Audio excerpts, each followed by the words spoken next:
Hello, everybody. Welcome to the 25th anniversary of the Tenth Kingdom. I hope we're going live and everybody can hear me. We've had some technical issues in the last half hour, which means I think that I'm not going to be able to see your questions tonight. But I did promise you that I would read you the first chapter of the sequel, and I'm hoping that all that's going to work fine. And when I finish that, then we can fix another time and date to answer some of your questions about it. Okay, well, 25 years, eh? What a time. It's so moving to me that people still love and remember this series, and not just the people who originally watched it, but now it's a generational thing. And people like posting me and saying my children are watching it, and even in some cases my grandchildren are watching it, which is just the most wonderful thing. You know, I think we live in an age now where television has become sort of immortal, like films. It used to be that things were broadcast and then they were lost forever. Sometimes the videotapes were just re-recorded over. But now there's enough people, there's enough DVDs, there's enough streaming services that something like the Tenth Kingdom can live on as long as people want to watch it. Anyway, that's not what you want to hear. What you're interested in is this. Look at this. Look at this big fat book. This is 453 pages. 120,000 words, and people have been waiting for so long for this. And as you probably know, Scott and I have been trying almost since the first series went out to make the sequel, but it was very difficult. It's been very difficult because the rights have been tied up with the original company Hallmark, and then they went bankrupt, and so they sold their whole library onto another company, who then sold the library onto another company, and we've been stuck in this awful kind of holding pattern where we keep going in and pitching to people, and they won't let us make the series ourselves, but they don't know if they want to make it themselves. And we got completely stuck, and I was, to be honest with you, after all this time, starting to give up hope a bit. But then a couple of years ago, we got approached by an independent producer who loved the series, and she really wanted to help us to see if she could move it on. And at pretty much the same time, there was another producer with Halcyon, the company that formerly owned all the rights, who also loved the series and said, I really want to do something with this. So I could see that we were still sort of stuck in the same position, and I said, well, if you don't know whether you want to make a TV series or not, what about you release the book rights? Because if I could write a sequel, I'm sure all the fans being asked to turn up my volume. I think my volume's up as high as it can, but I'll sit here and maybe you can hear me better. So I thought, well, if we could get a book and I could write that book in a kind of form that would show what a 10-part series would be like, that would be the best calling card we could have. And as I've said many times, I very much want to continue the series, not just with one season, but as a multi-season story, exploring all the different kingdoms. But anyway, about a year ago, they agreed to let me have the novelization rights, and I wrote the sequel, which is called Big Bad Wolf. Now, where this is at the moment is that it's out with a publisher, and we're shortly going to send it to some other publishers. That whole process can take a long time, so it may be many months before we actually find a way to get the book published. But believe me, you'll be the first people to hear about it when we do. And I think that's the time for us all to pitch in and make a big play to try and move on to make the TV series as well. But I thought, as it was the 25th anniversary, it might be rather nice to give you a little teaser of this book.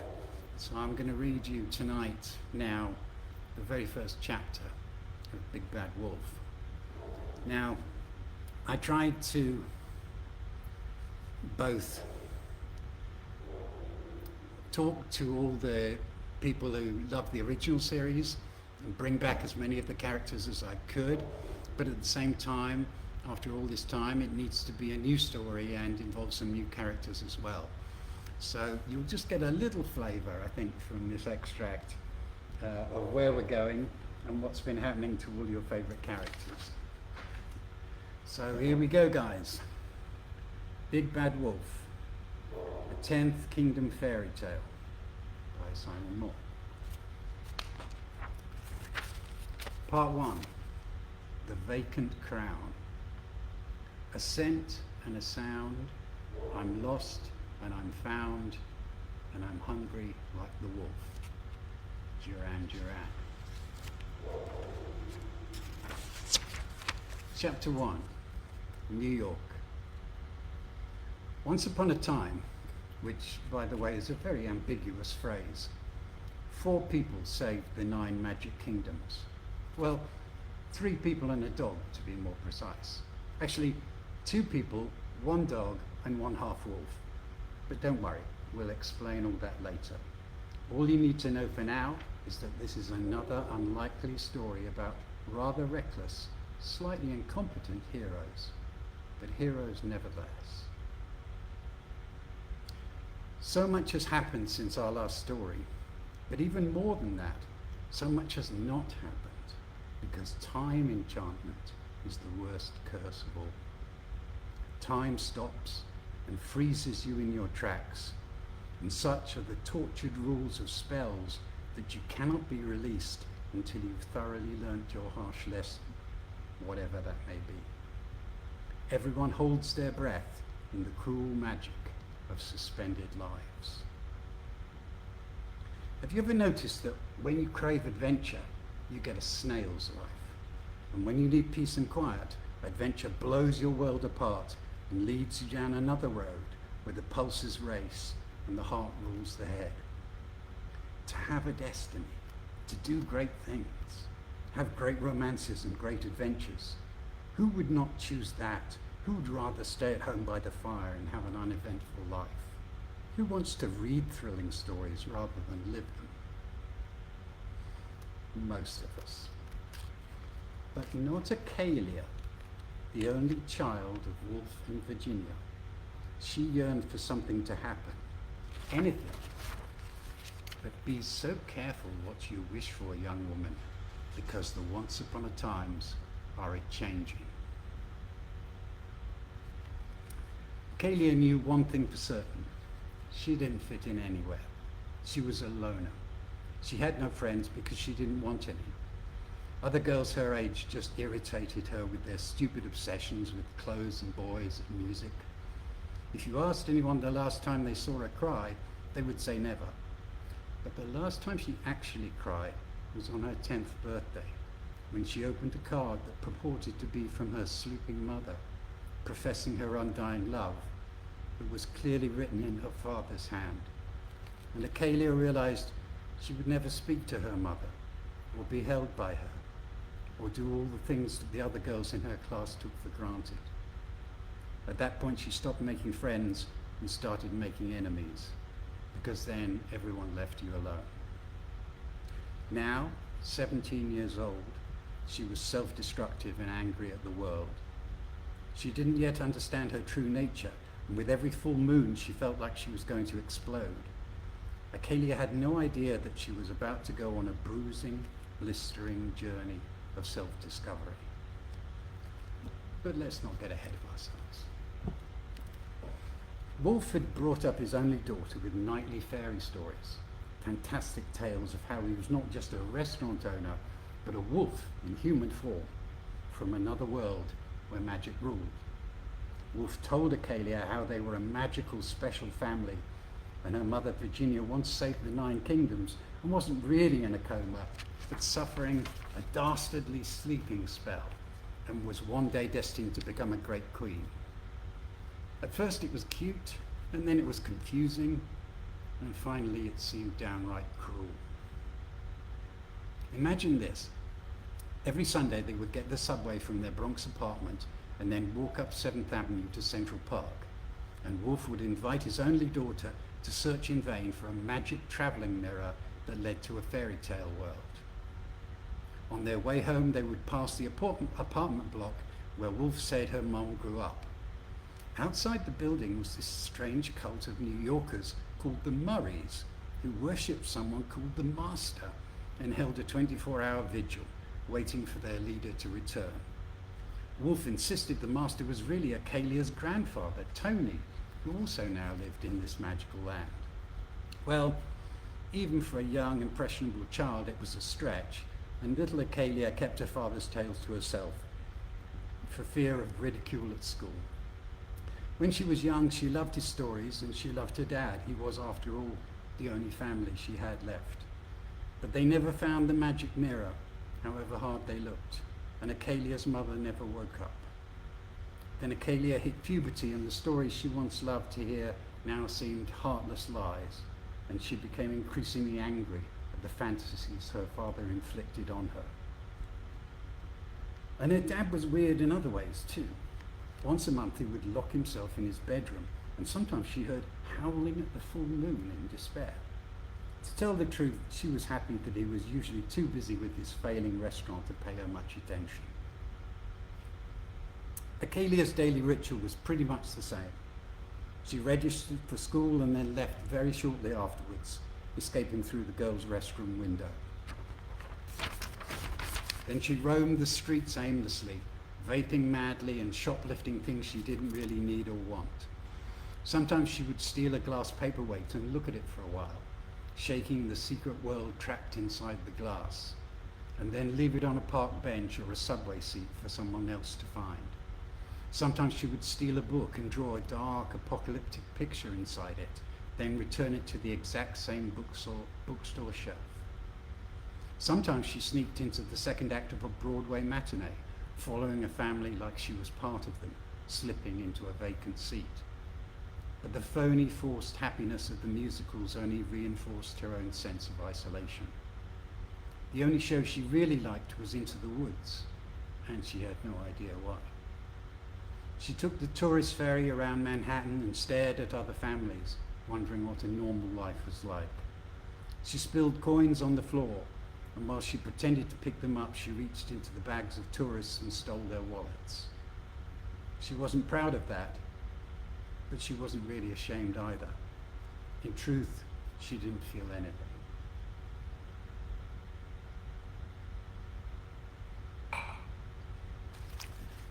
Wolves mate for life. Not all of them, but the good ones for sure. They were fierce and difficult to live with, but they were loyal and would give their life for their chosen one. Wolf had lost his one true love to a terrible sleeping sickness, but sought no other. Not because he didn't have a desire, overwhelming sometimes, but because he made a solemn vow to give his life to one person and one alone, Virginia. A lifetime ago, they'd returned from their adventures in the kingdoms and tried to build a normal life in New York. For 4 blissful years they'd been together, and then one terrible day, his soulmate was taken away from him. Wolf visited Virginia every day without fail for the 2 hours between the end of the lunch shift and the start of evening dinner service at his restaurant. He entered the long-term care facility and punched the elevator button to the top floor.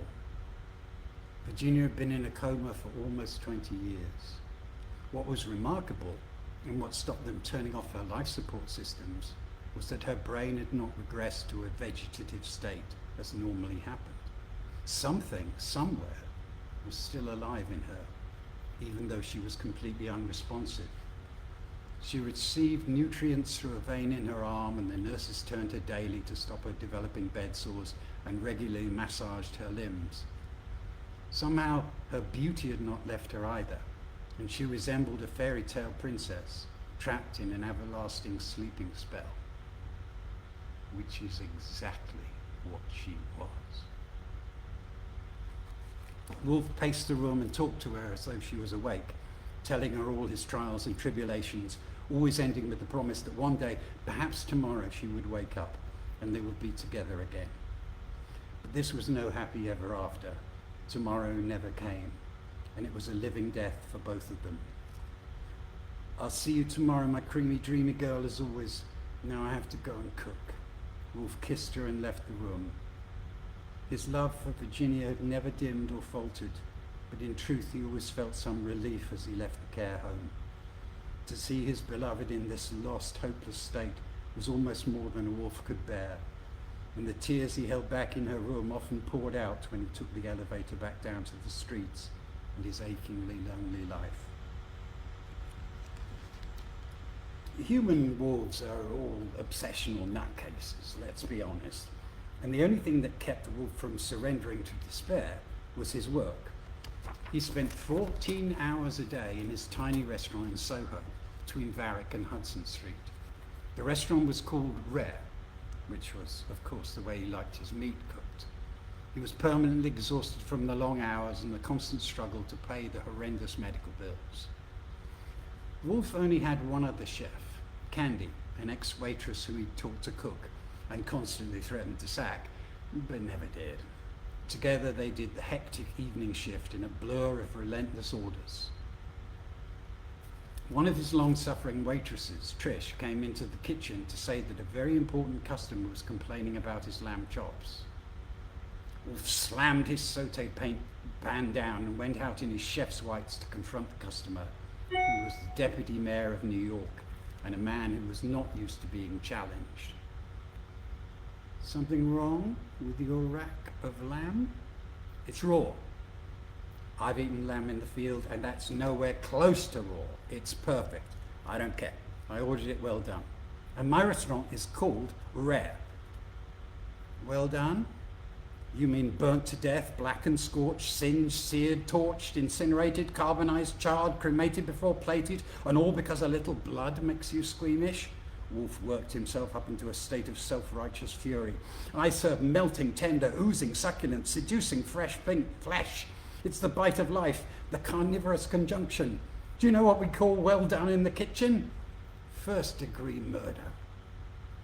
The deputy mayor simply held out his plate. The customer is always right. Is that so? In that case, there will be no charge for the meal because your dinner is done. With that, Wolf grabbed the linen tablecloth and ripped it off the table, scattering the plates, cutlery, and glasses out of my restaurant. Trish shook her head and walked away. Chef was nuts. He served the best lamb in New York City, but he was always losing customers. As Wolf went back to the kitchen, he passed a strange man sitting at a corner table. He was about 20 years old with striking dark features and wore very elegant but unusual clothes, a dark crimson wool suit and waistcoat.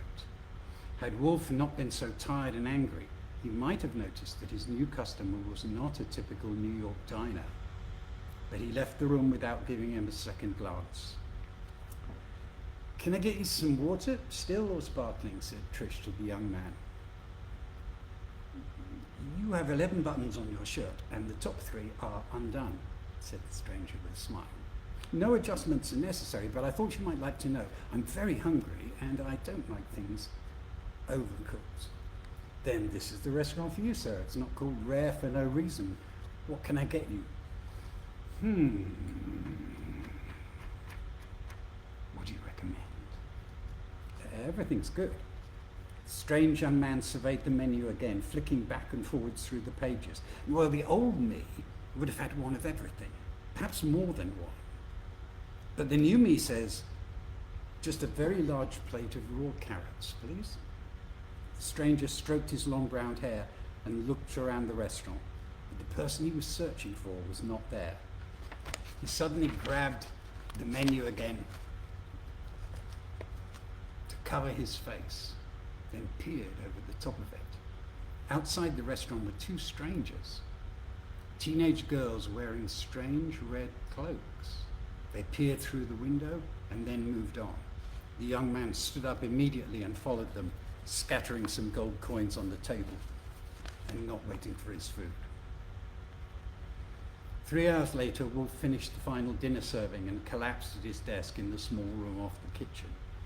He checked his messages and saw Acalia had skipped another meeting with her probation officer.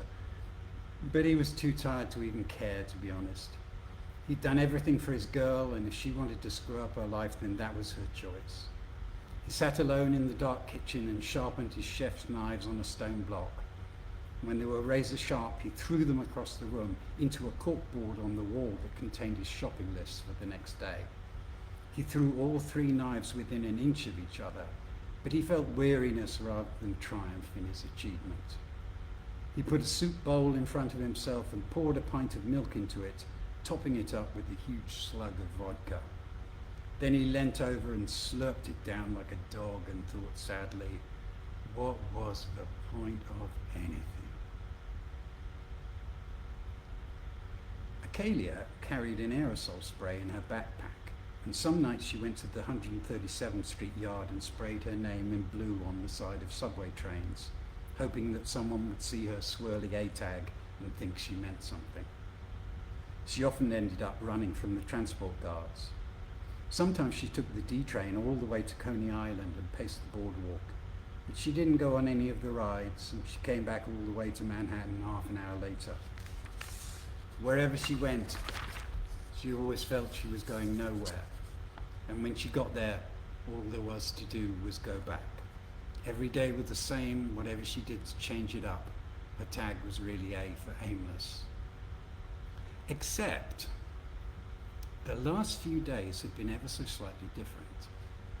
Acalia was extremely observant, and she'd noticed that people seemed to be following her, and no ordinary people, strange adolescent girls who kept appearing and then vanishing. They didn't approach her. In fact, they tried to duck out of sight when she turned back to look. They were her age, but they were dressed in red cloaks, and they carried little wicker picnic baskets. At first, it was just one of them, but the next day she saw 2 girls following her, and now there seemed to be 3 of them. Every time she stopped and turned, they would pretend to be tourists, window shopping, and point out some new gadget in the Apple store or pretend to admire a shirt or a dress. Acalia would slip down a side street and double back, but they would eventually find her again. And they were getting closer and bolder every day, like they were moving in on her. They were following her at that very moment. She ducked into the subway and jumped the turnstile without paying and made her way down to the platform. In the evening, Acalia pretended to be rich and mysterious. She walked into the Art House Hotel on Upper West Side and slipped into the restroom. She went into a cubicle and changed her street clothes and put on a cute little black dress she kept folded in her backpack. She put on makeup to make herself appear older.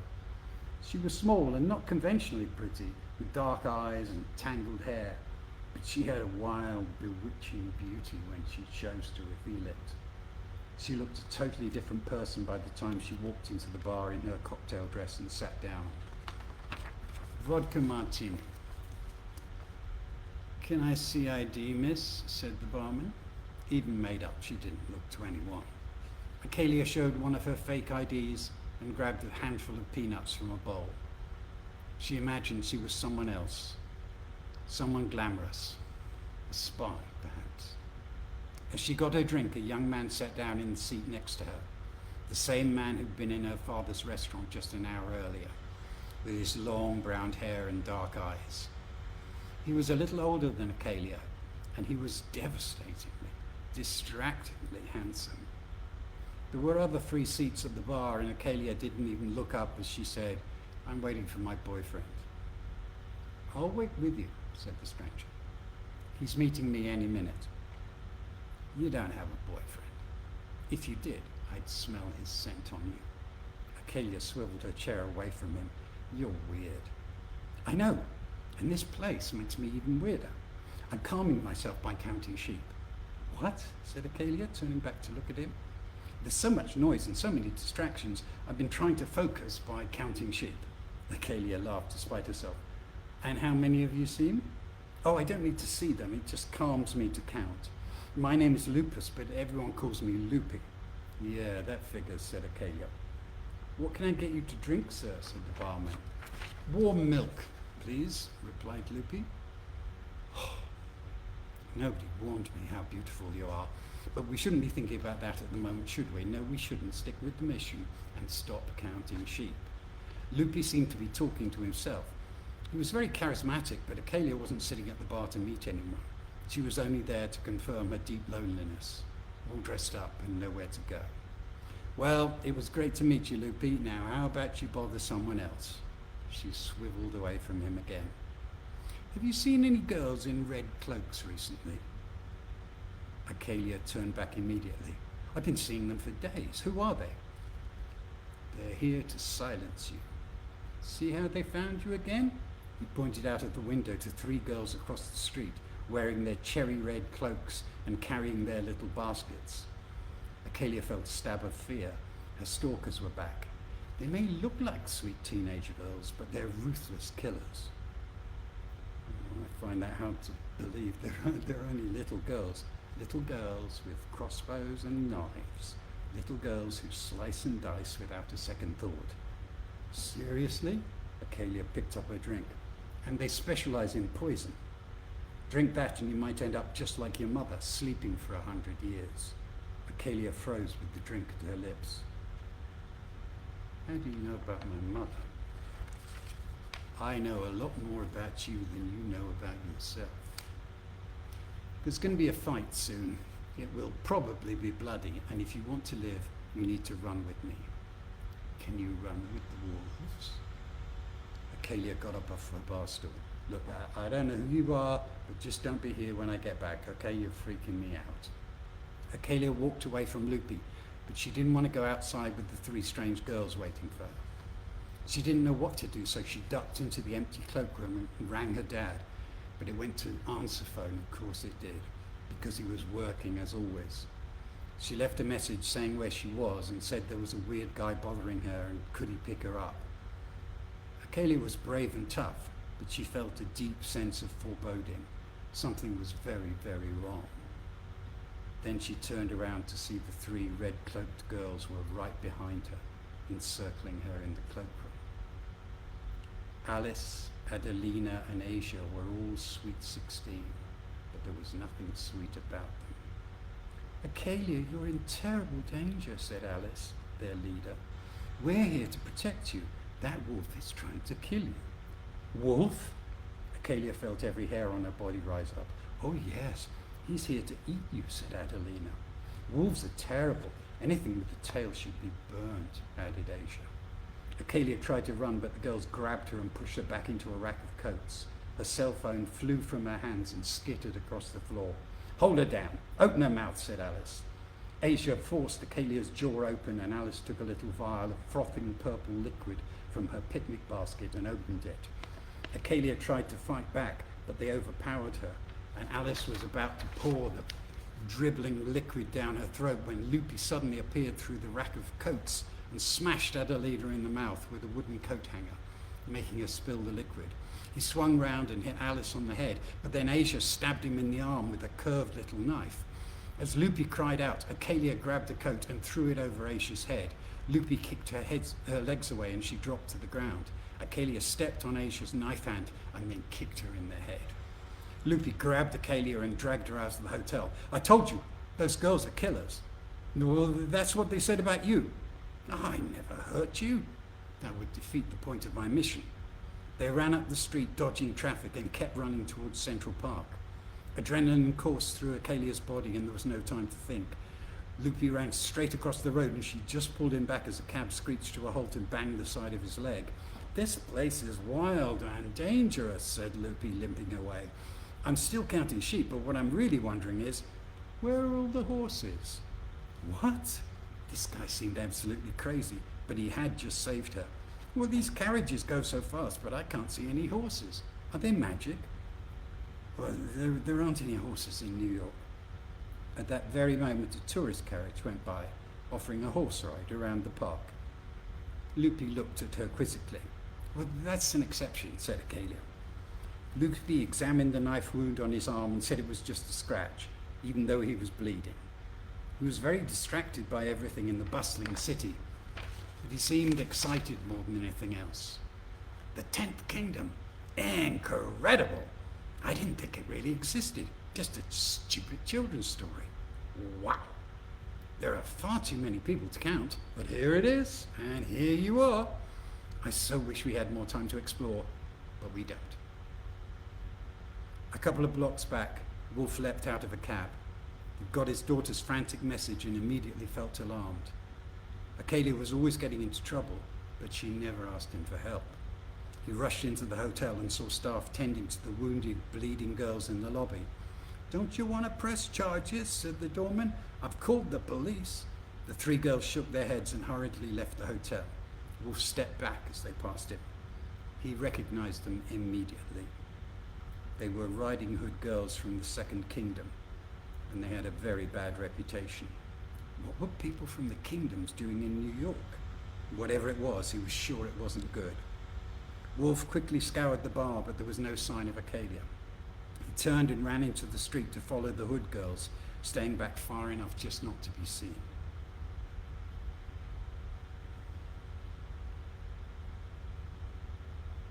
A few minutes ahead of them, Lupi and Acalia entered Central Park. "Where are you taking me?" demanded Acalia. It was not a great idea to follow a strange man into the park at night. "Home." Lupi led Acalia through a winding path to the lake in the center of the park.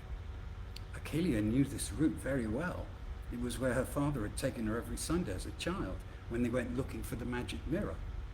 1,000 memories collided in her head. Then she stopped in her tracks. What the hell is that? In front of them, floating an inch above the ground, right by the edge of the lake, was a glowing antique 6-foot mirror.